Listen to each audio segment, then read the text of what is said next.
Voilà, bonsoir à tous. Ce soir, on est heureux de se retrouver donc dans une réunion évangélique. Alors, je voudrais vous faire 2 ou 3 lectures, bien sûr, dans la Bible. En écoutant ces versets que je vais lire, j'aurai peut-être pas besoin de continuer à prêcher. Ça sera peut-être suffisant pour que vous puissiez ouvrir votre cœur et accepter Jésus-Christ comme votre sauveur. Amen. Alors, la Bible dit, c'est Jésus qui prenait souvent cette expression, si quelqu'un a des oreilles, qu'il entende. Alors je vous lis. Je voudrais vous lire le psaume 49. Vous savez que la Bible a été écrite par des hommes inspirés de l'esprit, des hommes très sages et très intelligents, des hommes qui étaient... La Bible dit que toute écriture est inspirée de Dieu, Amen. est utile pour convaincre, corriger. La Bible est utile dans tout point de vue. Alors écoutez ce qui est écrit. Le psaume 49 est le verset, bien sûr, premier. Écoutez ceci. Vous tous, peuple, prêtez l'oreille. Vous tous, habitants du monde, petits et grands. Marina, je voudrais que tu prennes la petite et que tu te mettes au fond avec elle. Vas-y, occupe-toi d'elle, parce que ça va me perturber, je ne pourrai pas prêcher. Elle est petite, elle ne comprend pas, elle est, dans cet anneau à s'en occuper. Voilà. Alors écoutez ceci, vous tous, peuple, prêtez l'oreille, vous tous, habitants du monde, petits et grands, riches et pauvres. Ma bouche va faire entendre des paroles sages. Mon cœur a des pensées pleines de sens. Verset 7.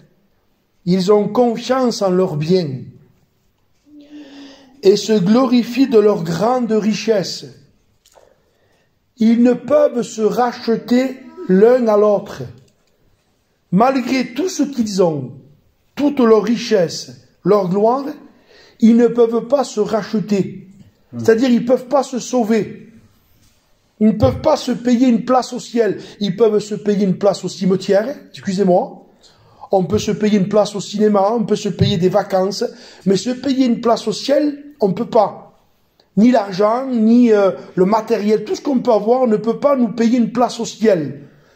Pour pouvoir avoir une place au ciel, il faut accepter celui qui a payé le prix de sa propre vie, qui a versé son sang, qui s'est donné par amour, et cette personne, c'est Jésus-Christ. Et là, il est dit, ils ne peuvent se racheter l'un l'autre, ni donner à Dieu le prix du rachat.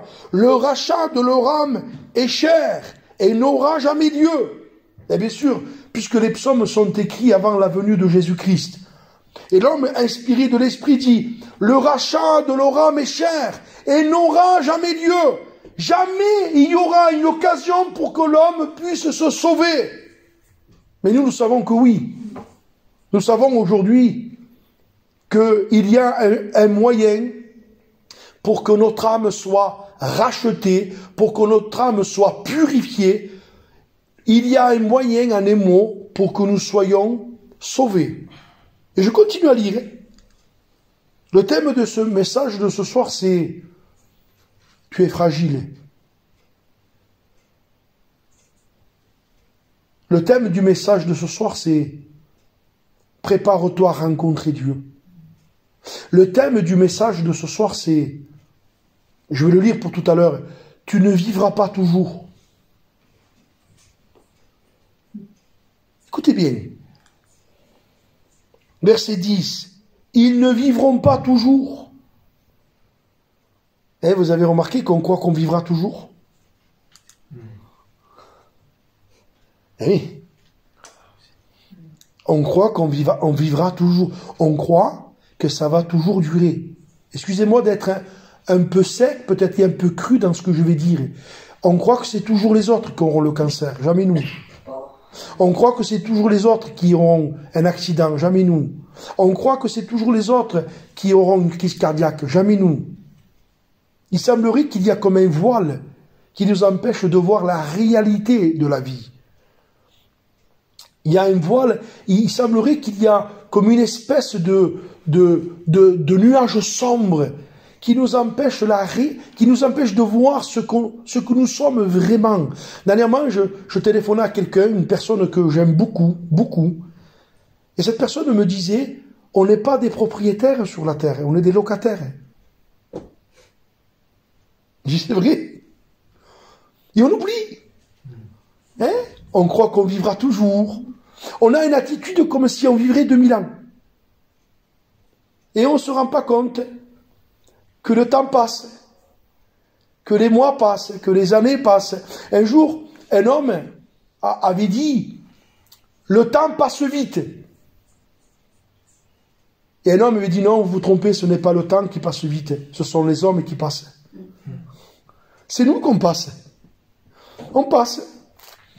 Et là, cet homme-là, ce sont des hommes sages. Il faut les écouter à ces hommes-là. Ils ont beaucoup plus d'expérience que nous. La preuve, ils sont écrits dans la Bible. C'est qu'ils sont beaucoup plus grands que nous. Et ils disent, on ne vivra pas toujours. Ils n'éviteront pas la vue de la fosse. Car ils la verront. Les sages meurent. Les insensés, les stupides meurent également. Que vous soyez sage, insensé, stupide, vous devez mourir quand même. Eh oui. Qu'on soit sage, insensé, stupide, on mourra quand même. Et il laisse à d'autres leur bien. Écoutez bien le verset 12. Il s'imagine l'imagination. Vous savez, dans l'imagination, on peut avoir beaucoup d'imagination. Je peux imaginer que par exemple, je sais pas, je m'imagine que je suis un acteur de cinéma. Mais ça, c'est l'imagination.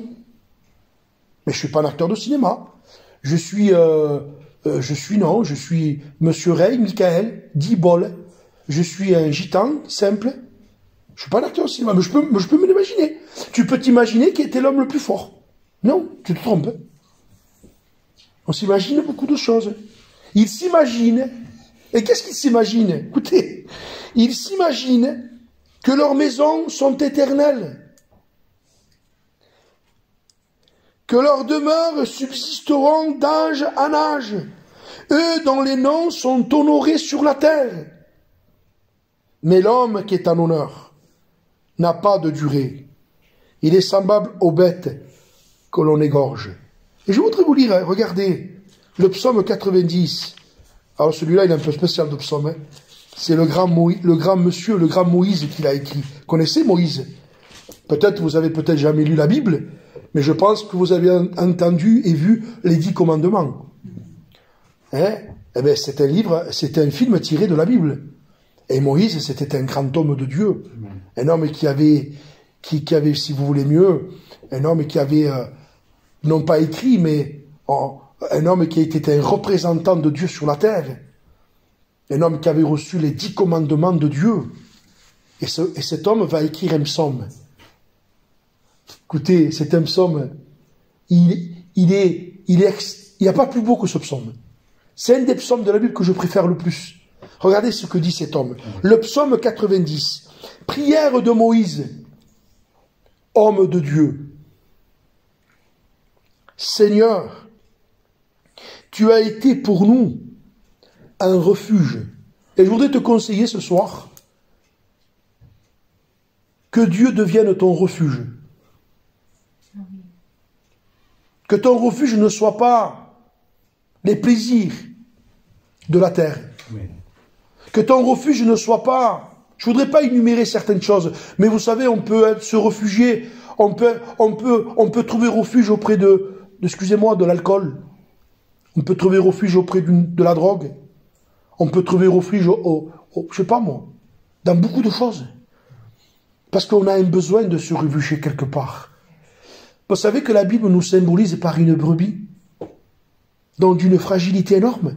Et une brebis a besoin de stabilité. Elle a besoin d'assurance, une brebis. Elle a besoin d'assurance. Elle a besoin de se sentir protégée. Elle a besoin de se sentir en sécurité. Et quand elle est avec son berger, elle est tranquille. Quand le berger n'est pas là, elle est en danger. Elle est en danger parce que le loup qui peut venir, elle est fragile. Et j'ai appris dernièrement en écoutant un prédicateur qui disait qu'une brebis, quand elle a beaucoup de laine, et que la pluie tombe et qu'elle est mouillée, le poids de sa laine, elle la fait tomber. Et elle ne peut plus se relever après. Elle est fragile. Et tu es une brebis, je suis une brebis. On est d'une fragilité énorme. Et regardez ce que dit cet homme. Il dit, tu as été un refuge de génération en génération avant que les montagnes soient nées, que tu n'aies créé la terre et le monde, d'éternité en éternité, tu es Dieu. Et écoutez là, tu fais rentrer les hommes dans la poussière. Et tu dis, fils de l'homme, retourne. Car 1000 ans sont à tes yeux comme le jour d'hier, quand il n'est plus, comme une veille de la nuit.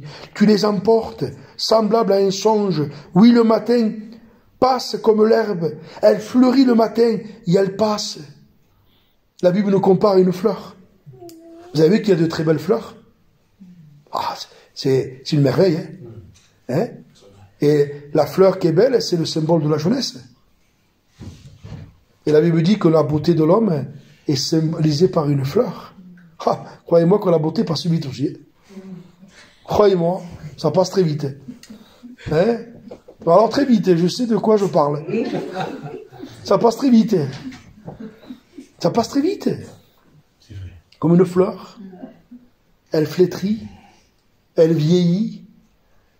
Eh oui, et vous voyez d'un coup une pétale qui tombe, puis deux. Voilà, elle arrive à la fin. Et dit, et là l'homme de Dieu, quelle sagesse qu'ils ont ces hommes. Écoutez ce que dit cet homme. Il dit, elle fleurit le matin, elle passe, on la coupe le soir, et elle sèche. À un jour, tout cela se passe. Un jour. Verset 8, tu mets devant toi nos iniquités. Ah.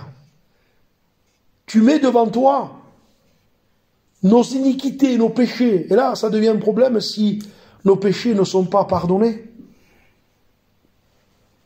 Eh oui, si tes péchés ne sont pas pardonnés et que tu pars dans l'éternité, comment vas-tu faire pour pouvoir te présenter devant Dieu?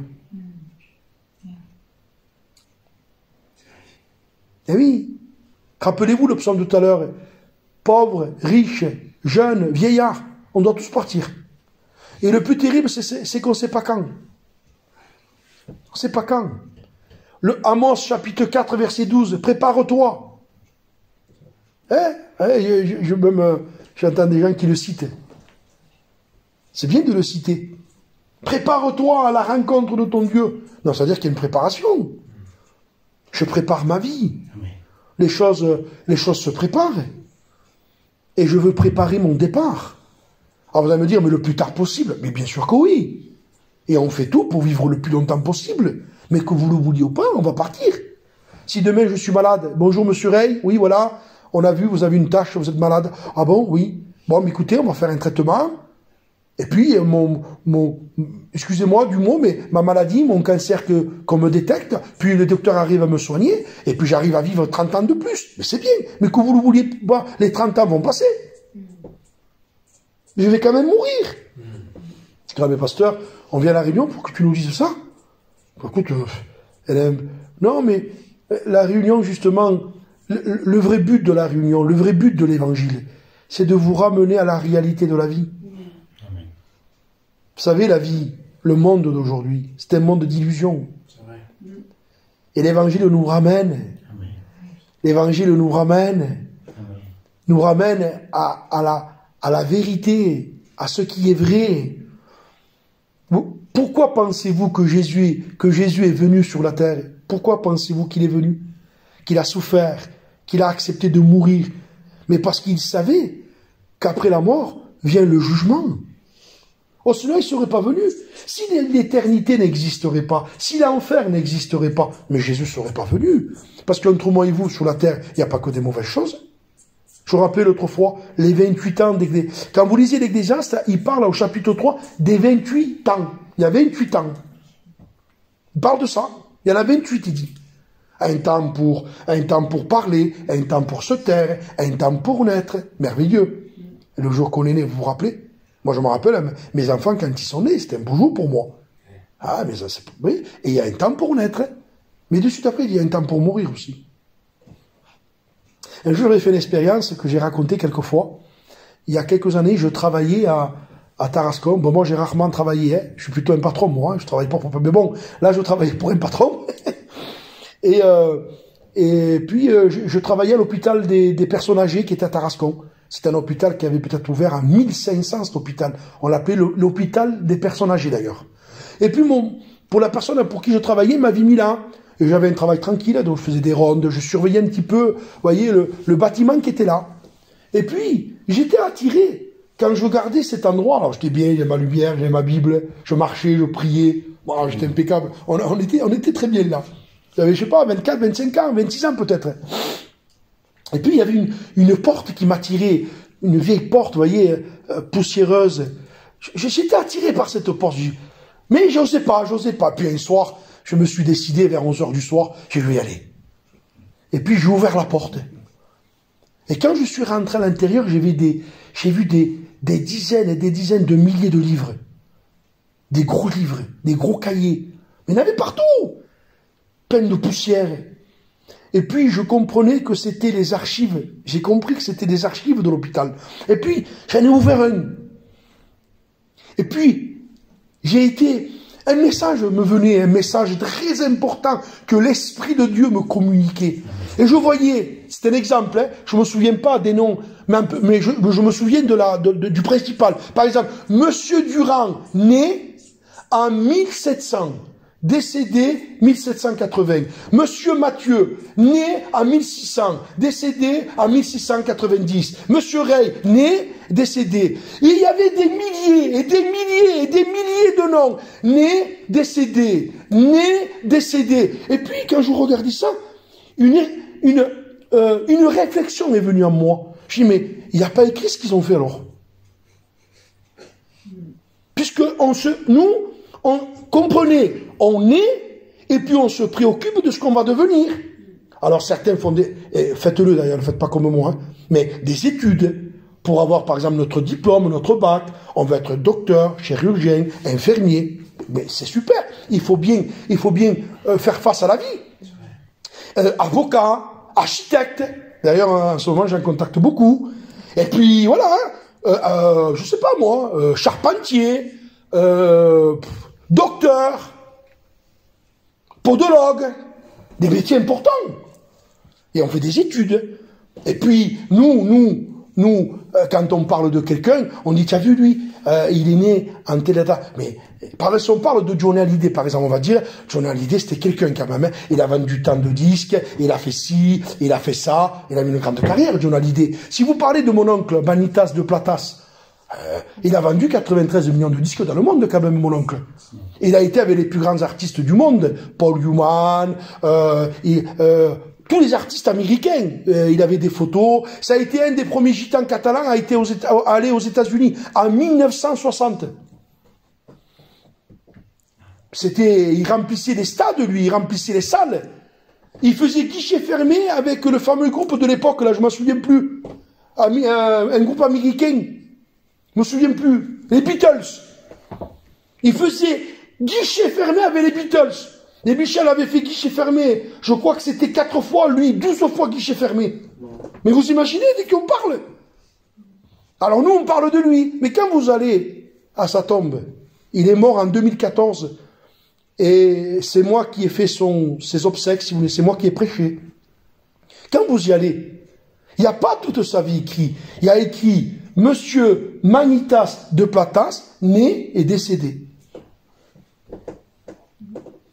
Toute sa vie n'est pas écrite. Ça veut dire que quand vous allez rentrer là-haut, toute votre vie, vos diplômes, votre sagesse, votre réussite, si vous êtes une star, je vous le souhaite. Mais tout cela ne sera pas écrit là-haut. Il y aura marqué né et décédé. Et voilà ce qui est écrit dans la Bible. Un grand livre s'ouvrira. Je crois que c'est l'Apocalypse, chapitre 20, il me semble. Ou peu importe, je ne me rappelle plus de la référence. Un grand livre fut ouvert. Le livre de la vie. Et quiconque ne fut pas trouvé écrit dans le livre fut jeté dans l'étang ardent de feu. Moi, quand je vais voir des fois, j'y vais rarement, mais j'aime pas ça. Mais quand je vais voir des fois ma mère, là où elle est enterrée, elle a marqué Ray Lucienne, né en 1954 et décédée en 2000. Sa vie, tout ce qu'elle a fait, c'est pas écrit. C'est-à-dire que ce qu'on fait ou qu'on ne fait pas sur la terre, c'est pas important. Par contre, la Bible dit que quand on va se présenter devant Dieu, j'avais rappelé ça une fois, je voudrais vous le dire, vous avez remarqué, je pense que dans la ville de Nîmes, il doit y avoir pas mal de caméras de plus en plus, dans toutes les rues d'ailleurs. Vous pouvez plus faire un pas sans que vous êtes filmé. Même devant chez moi où j'habite, ils ont mis une caméra. Ma femme, il y a quelques jours, elle a failli se tordre la cheville sur un petit trou. Eh bien, avant-hier ou hier, la mairie est venue, elle a rebouché le trou. Elles ont dû le voir par la caméra. De dire, elle va tomber, elle va porter plainte, et la ville va payer. Alors, ils ont bouché le trou, mais ils l'ont vu par la caméra. Madame, vous avez vu ce que font les hommes? Des caméras qui vous filment 24 sur 24. Si l'homme est capable de faire ça, imaginez Dieu. Vous savez que votre vie est filmée? Vous le savez, ça? Vous n'avez pas vu? C'était un petit prospectus. Ça s'appelle le film de votre vie. C'est vieux, ça. C'est vieux, ça, hein? Ah, vous pouvez le trouver à la maison de la Bible. Hein. Prends-le. C'est un petit feuillet. Il vaut 50 centimes, peut-être. Le film de votre vie. Alors, qu'est-ce que c'est? Alors, vous voyez un petit bébé. Après, sur la page à côté, vous voyez un petit garçon de 7 ou 8 ans. Si ma mémoire est bonne. Après, vous tournez la page, un petit garçon de 12 ans. Après, vous voyez un petit garçon de 18 ans sur une moto. Après, vous tournez, vous voyez un homme qui est pris, donc il est dans les affaires. Après, vous tournez la page, vous voyez un homme, donc il se tient la tête, il est dans le souci. Parce que plus vous avez de soucis. Vous savez ça? Plus vous avez, et plus vous êtes soucieux. Moins vous avez, et plus vous êtes heureux. C'est à l'envers. Le diable fait le contraire. Il dit, si tu as beaucoup, tu seras tranquille. C'est le diable qui fait ça. Il charge les hommes. Alors que la Bible dit, regardez ce que dit la Bible, parce que c'est toujours Dieu qui a raison. Il dit, si vous avez le vêtement et la nourriture, cela vous suffit. Que Dieu soit béni. Alors ne me faites pas dire ce que j'ai pas dit. Si vous pouvez travailler et gagner, faites-le. Moi je travaille, si je peux gagner, je gagne. Je disais à ma femme, si mon travail est fructifiant, avec le temps, je vais acheter ma maison. Mais c'est normal. On est des gens sensés. Mais c'est pas ma recherche. Je m'applique pas à ça. Mon application, elle est pour aimer Dieu. Elle est pour aimer ma Bible. Elle est pour aimer les gens. Elle est pour être un bon mari, un bon père. Ma vie, elle est appliquée à faire le bien. Et si j'ai, tant mieux. Là, regardez ma voiture, j'ai un souci. J'ai un problème de boîte. Mais c'est pas grave. J'ai un problème de boîte. Mais moi, j'ai pas de problème. Moi, je suis bien. Le principal, c'est qu'on marche avec Dieu. Et la Bible dit dans le livre de la Genèse, au chapitre 6, je crois, au 5, Enoch marcha avec Dieu. Et vous voyez ce qui est écrit? Dieu le prie. Parce que Dieu ne prend pas n'importe qui. Dieu, il prend des gens qui marchent avec lui. Imaginez, je vais terminer dans quelques minutes. Je viens chez vous, et je vous prends votre télécommande et votre télé. Vous allez dire, mais c'est pas toi, tu me voles là. Oui ou non? Ça se fait pas. Non, ça veut dire que nous, on n'est pas des voleurs. Vous savez que Dieu n'est pas un voleur, il ne prend pas ce qui n'est pas lui. Si tu lui appartiens pas, il ne peut pas te prendre. S'il te prend, le diable va dire, t'es un voleur, tu le prends, il ne veut pas de toi. Il n'a pas voulu de toi. Alors Dieu ne prend pas ce qui n'est pas à lui. Alors Dieu le prie à Enoch, mais parce qu'il était à lui. Mais si vous êtes à lui, mais comment être à lui? Alors c'est la question ce soir. Un jour, je vous rappelle que j'avais prêché ici, Jean chapitre 3, comment cela peut-il se faire? Comment devenir chrétien? Mais ce soir, je change le mot. Comment on fait, pasteur, pour entrer dans le ciel? Comment on fait pour être à lui? Mais c'est simple. Il faut se reconnaître pécheur. Amen. Béni soit Dieu. Et dire, c'est vrai, Seigneur. Alléluia. J'ai péché contre toi. Je me repens ce soir. Je t'accepte comme mon sauveur et comme mon roi. Je veux que tu changes mon cœur. Je sais, Seigneur Jésus, que tu es vivant, que tu nous aimes, que tu es la vie. Et là, je vais terminer. Regardez, merveilleux homme de Dieu qui est en train de parler ce soir, Moïse, verset 9. Tous nos jours disparaissent. Nous voyons nos années s'évanouir comme un son. Et c'est là que nous voyons nos années s'évanouir comme un son. Eh oui, j'ai 45 ans. Où sont mes 20 ans? Il y a une chanson que j'aime beaucoup, c'est la chanson de Charles Aznavour. Il dit qu'à un moment donné, il s'est essoufflé. Il s'est essoufflé. Si vous écoutez cette chanson, c'est une évangélisation. J'ai eu l'occasion de l'écouter une fois, je l'ai écrit. C'est pas possible. On sent que la chanson lui appartient. Il parle de lui. Il dit qu'il s'est essoufflé. En un mot, il s'est soucié. Pour un mot dire, je vais vieillir et je vais mourir. Et il dit à la fin, où sont mes 20 ans? Où sont-ils? Nous voyons nos années s'évanouir comme un son. Vous savez ce que disait un jour un homme de Dieu? Il disait, notre vie est comparée aux 4 temps de la terre. Vous avez le printemps, l'été, l'automne, l'hiver. Mais c'est 4 temps. Vous avez 4 temps dans la vie d'un homme. 20 ans, 40 ans, 60 ans, 80 ans. Vous avez le printemps, c'est vos 20 ans. 40 ans, c'est l'été. L'automne, c'est 60 ans. C'est là où tout... Puis ça commence, quoi. Oui, les dents, elles tombent après.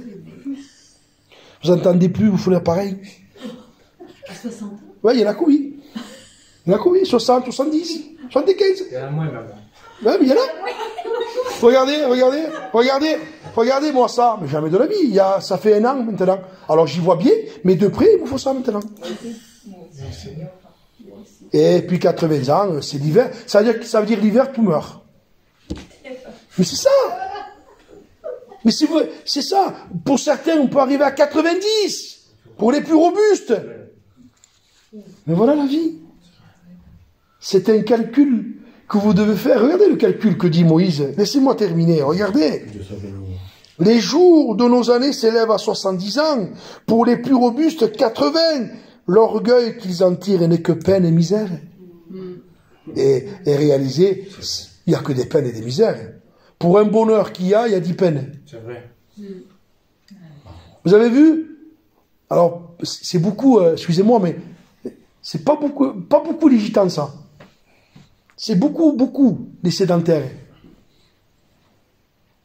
À quoi que maintenant, les gitans ont quand même tous travaillé. Mais avant, c'était donc, si tu voulais, c'est le travail, et on attend les vacances au mois d'août.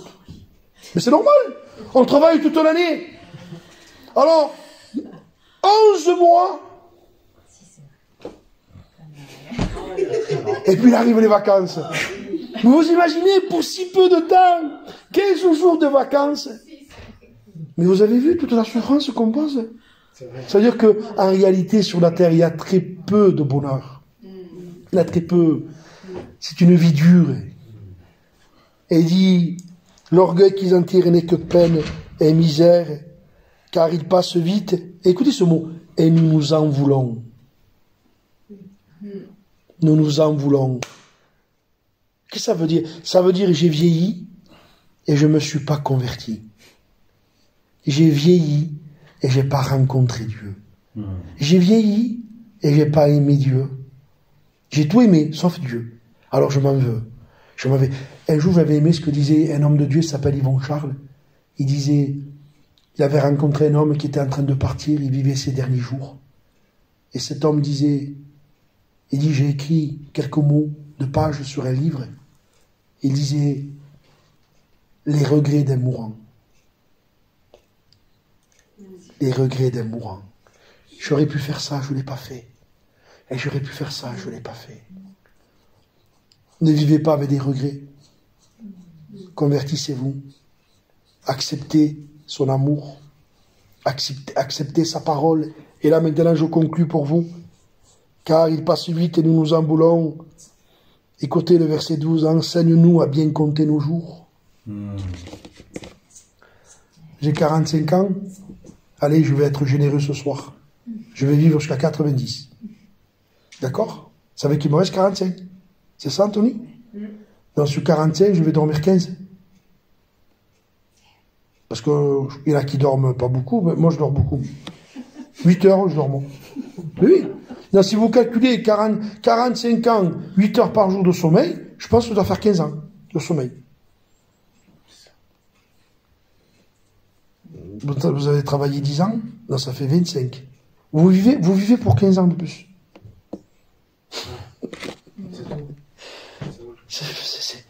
Mais c'est rien la vie. Elle est bête. Mais par contre, si vous vous convertissez, que vous acceptez celui qui est éternel, Amen. celui qui est la vie, celui qui est la lumière du monde, celui qui a dit, celui qui croit en moi ne mourra jamais, celui qui a dit, je suis la résurrection et la vie, celui qui a dit, je tiens les clés de la mort et du séjour des morts, celui qui a dit, on ne me prend pas la vie, je donne ma vie. Si tu crois en lui, que tu te tournes vers lui, alors tu seras sauvé. Laissez-moi terminer. Enseigne-nous à bien compter nos jours, afin que nous appliquions notre cœur à ce qui est ça. Et je voudrais terminer par ça, puisqu'il est question de partir. Laissez-moi terminer par ça. Il est 9 heures du matin. Il est crucifié entre ciel et terre.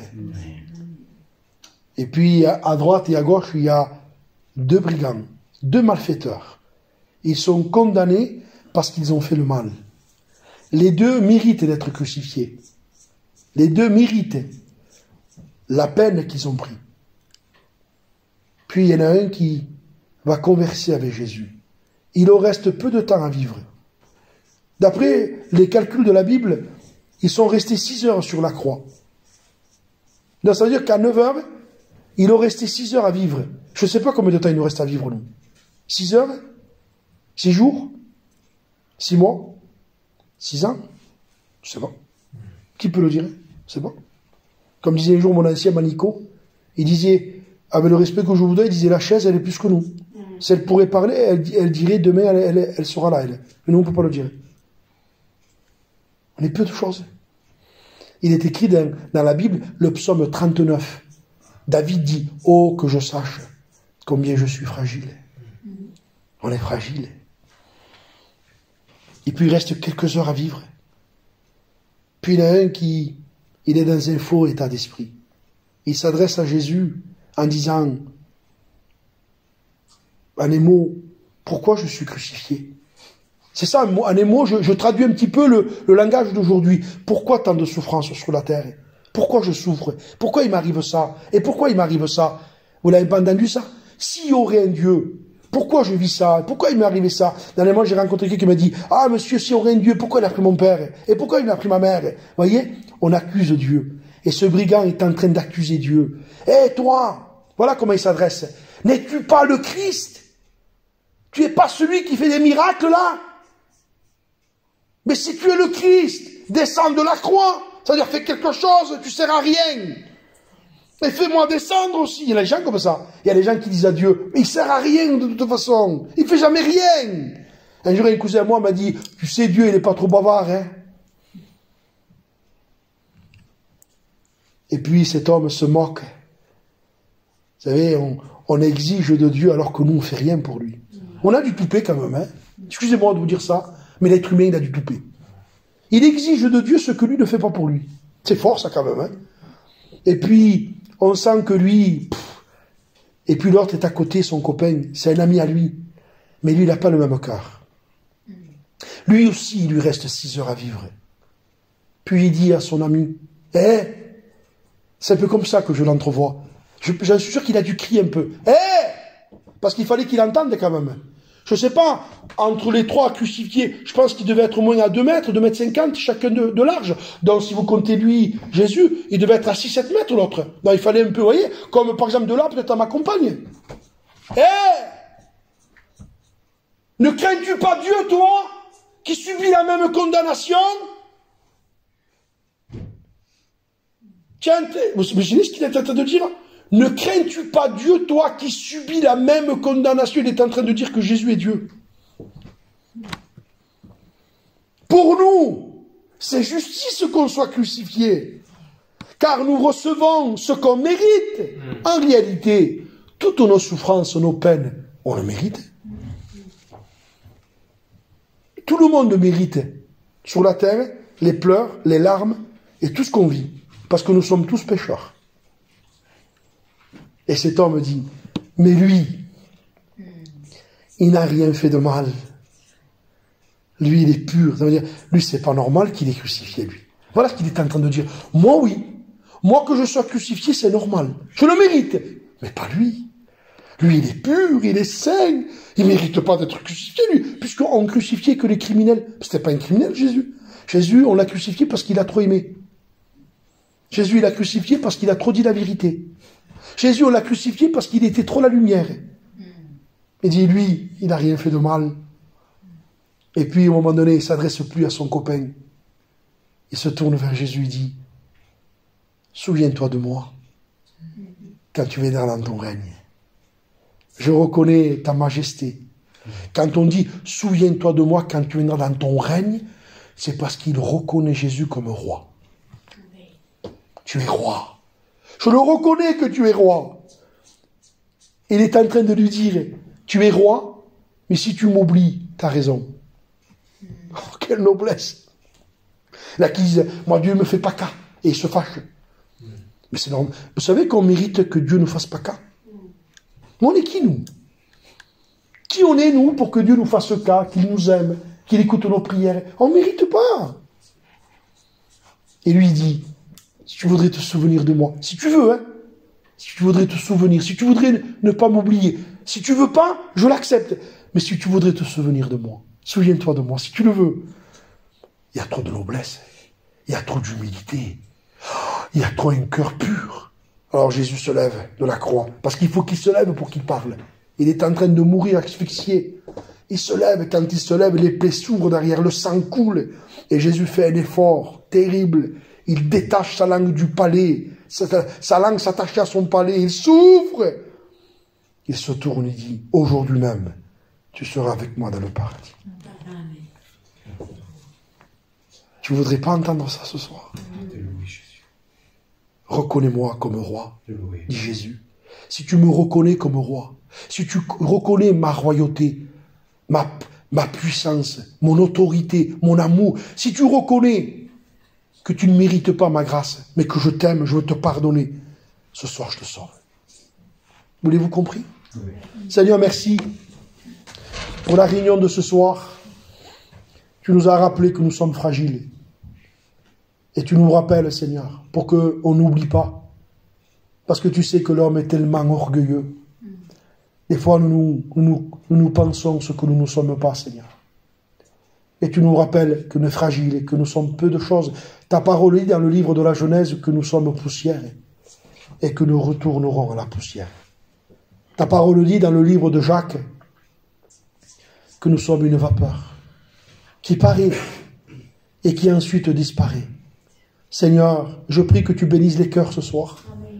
Que l'homme et la femme qui a écouté ce soir l'évangile, ton amour, et se rappellent, puissent se tourner vers toi. Oui, amen. Tu ne forceras jamais personne.